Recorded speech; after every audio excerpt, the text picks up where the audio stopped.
podcast Nuestra estructura de pensamiento, segunda parte, de Ricardo Martín Almada, 2003. Los caminos prohibidos de la ciencia. Episodio 3.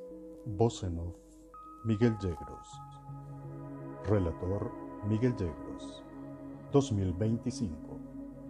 Sean todos bienvenidos.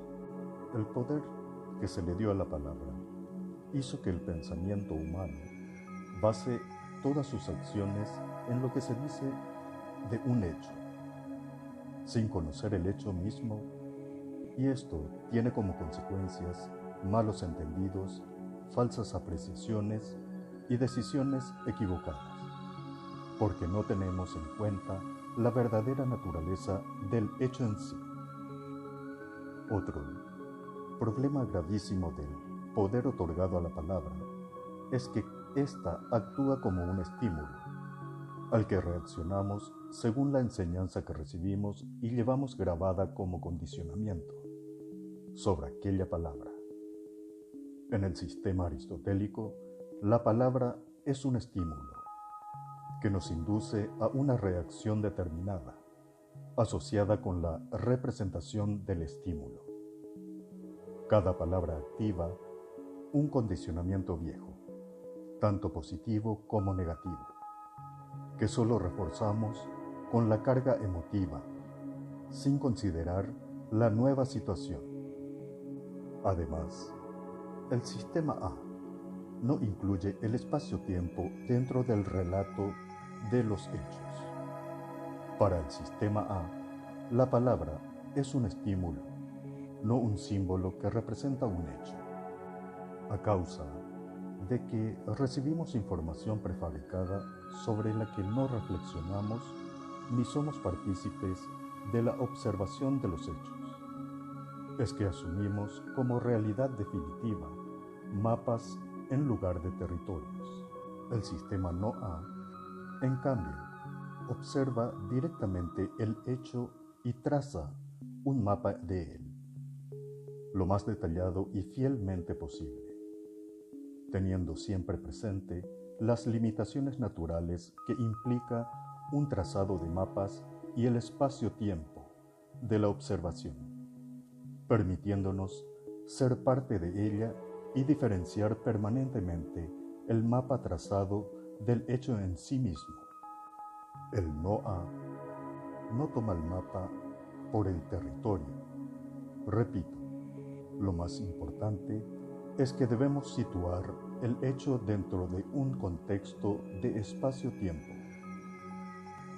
No podemos tomar como iguales situaciones anteriores, ya que sucedieron en otro momento, otras condiciones, otros parámetros.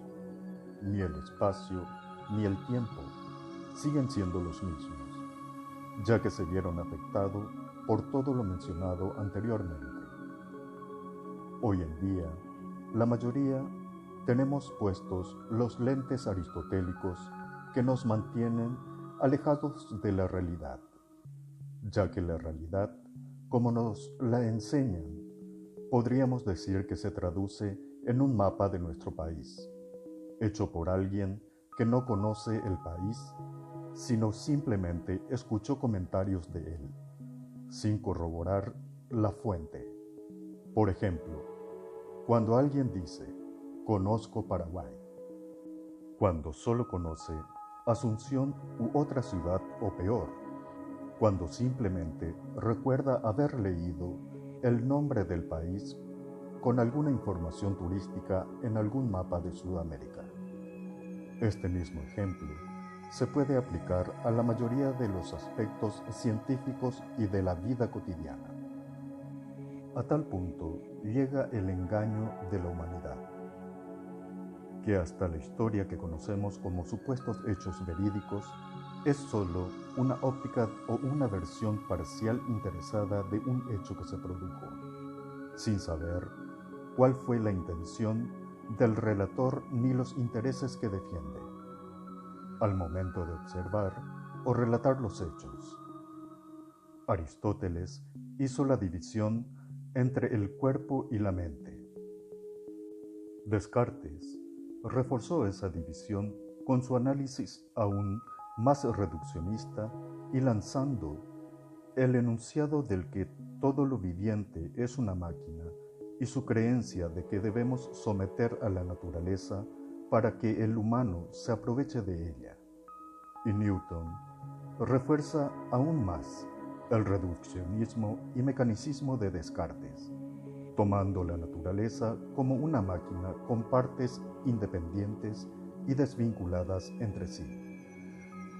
Esas son las bases de nuestro pensamiento occidental actual, que cortó el camino de la búsqueda interior, al tomar como única verdad valedera el mundo de los sólidos.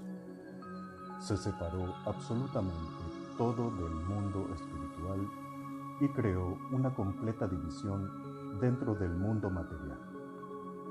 Los dogmas impuestos por el Sistema A representan un gran desgaste energético, ya que permanentemente están enfrentándose a la corriente natural de la vida, que nos empuja hacia la evolución y la unidad.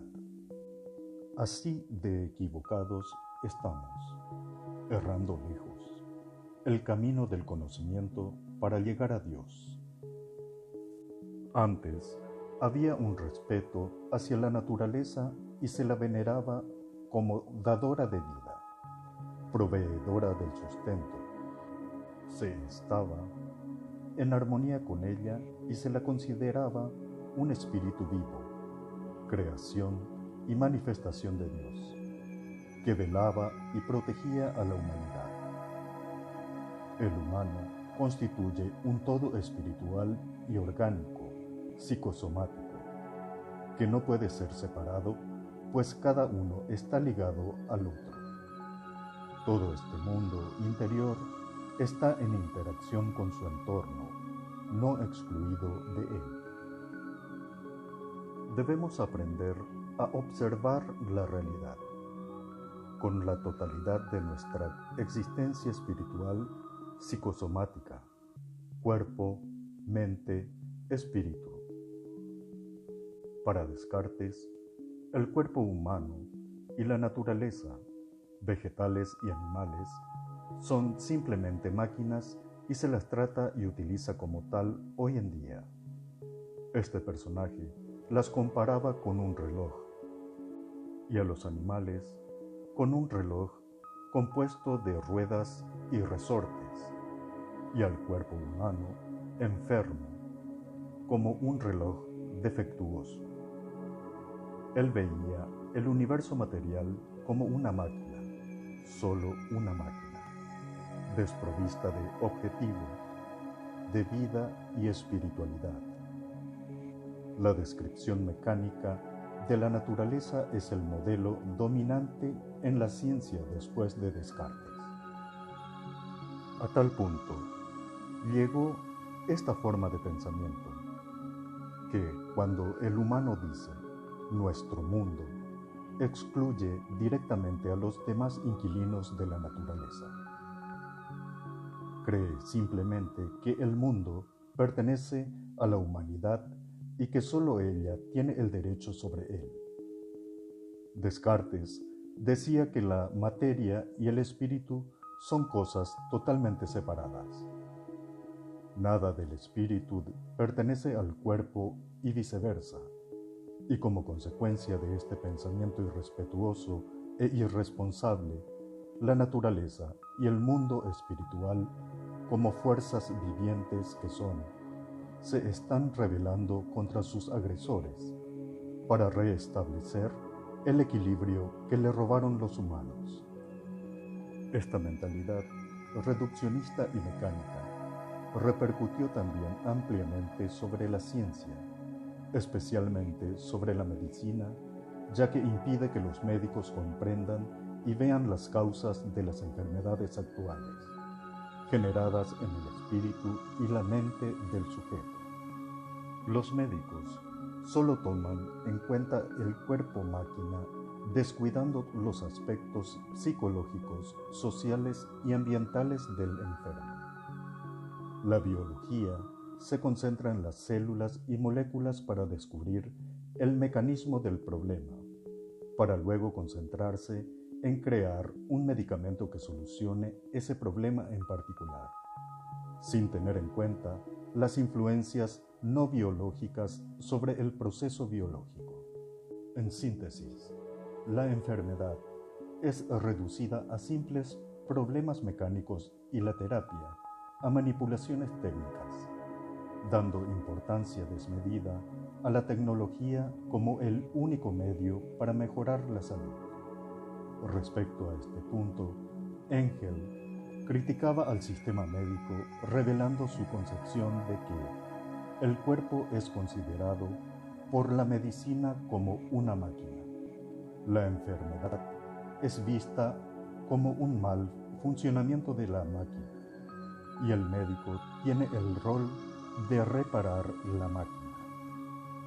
Para Descartes, la base de la verdad es la ciencia y este pensamiento hizo que la humanidad occidental busque la solución a sus problemas en el exterior, en la ciencia, en la química. Esto a la vez es un reflejo del estado espiritual desastroso de la gente occidental, ya que desconocen por completo su interior y solamente refuerzan su exterior, su imagen, su estuche. El conocimiento es riqueza. Muchas gracias por asistir. Voz en off, Miguel J.